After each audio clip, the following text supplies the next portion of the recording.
Donald Trump, former president, has admitted he did in fact break the law. Also, he admitted again he broke the law but blamed Mike Pence.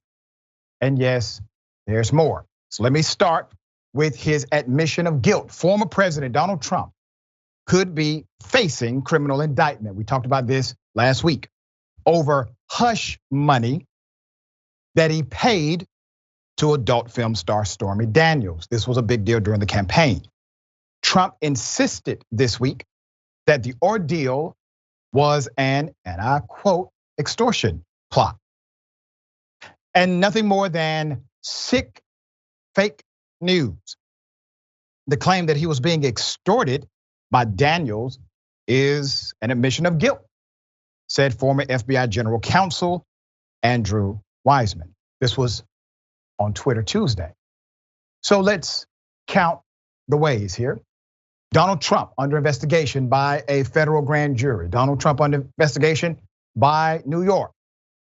Donald Trump under investigation by Fulton County, Georgia.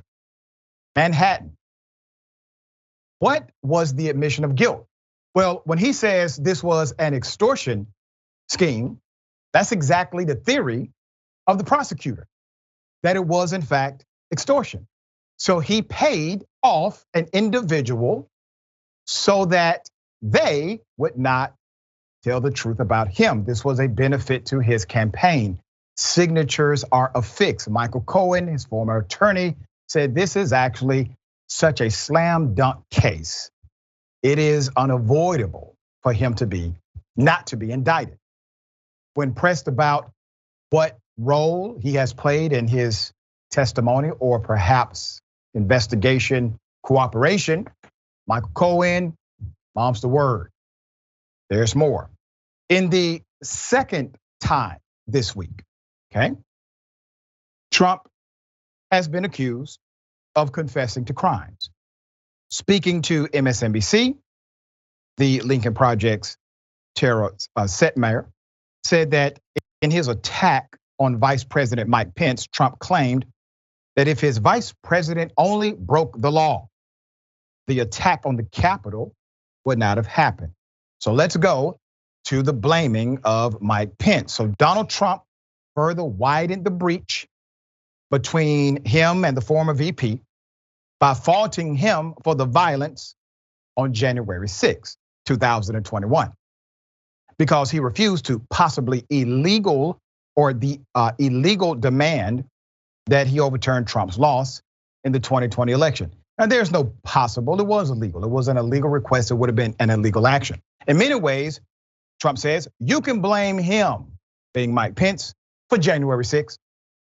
Trump told supporters Monday aboard his private plane en route to a campaign event in Iowa, according to the Washington Post. So Donald Trump is basically saying what happened on January 6th was illegal. What happened on January 6th was attributable to a person. But he's saying the person is Mike Pence, not himself. Fascinating. And Donald Trump under another investigation, Russian money. Let's go to it. Trump Media, one of the almost failed companies of Trump, which owns Truth Social, first came under investigation by federal authorities in New York over its potential merger with the blank check company Digital World. And prosecutors started looking at 2 loans totaling $8 million wired through the Caribbean to Trump Media from 2, count them, 2 Kremlin-linked entities, according to The Guardian. There's more. The first $2 million payment came when Trump Media was on the brink of collapse in December of 2021, when the merger was delayed by the Securities and Exchange Commission inquiry. But Digital World's chief executive, Patrick Orlando, got the loan wired from Paxum Bank, registered in Dominica. That's according to financial records obtained by the newspaper. Now, the wire transfer identified Paxum Bank as the beneficial owner. Although the promissory note identified an entity called ES Family Trust. Remember that name? They are identified as the lender. The Guardian reported this 2 months later, an unexpected second $6 million payment arrived. This is according to Trump Media co-founder turned whistleblower, Will Wilkerson, and an individual named Angel Pacheco appears to have, at the same time, been a trustee of the ES Family Trust and a director of Paxum Bank. These are financial no-no, okay? Looks to be a pass-through, a workaround, a biased transaction, unlawful relationship in financial terms. Another investigation loomed over Donald Trump. As I said before, Trump will be a defendant for the rest of his life, no matter what. But all of these investigations, all of these local and federal investigations happening at the same time against one individual who we all know has broken the law prior to being president, while being president, and post his presidency.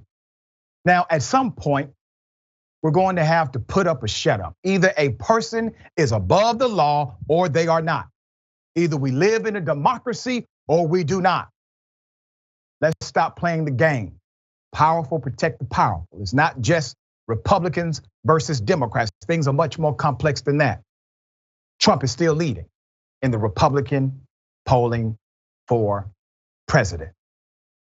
All right, my dear sister, thoughts? Yes, on the Stormy Daniels front, if there's nothing there and it's a baseless accusation, it's fake news, why would you pay someone to be quiet?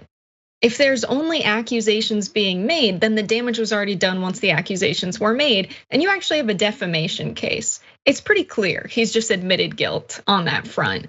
And then with Mike Pence and January 6th, Donald Trump's argument is, well, when I asked Mike Pence to break the law, he didn't, so I had to. He's got a really sloppy relationship with the law. And on the front of Russia, he's basically inviting foreign influence into the United States political process. You don't get millions of dollars from a foreign entity or from anyone, as a matter of fact, without them expecting something in return, either immediately or somewhere down the line. So despite him being extremely sloppy, it's still hard for the law to catch up with rich people in the United States. But finally, he hasn't been able to make his problems go away as fast as he's created new ones. And so finally, the law is matching his pace there. We shall see if it continues. We will follow and update as it develops.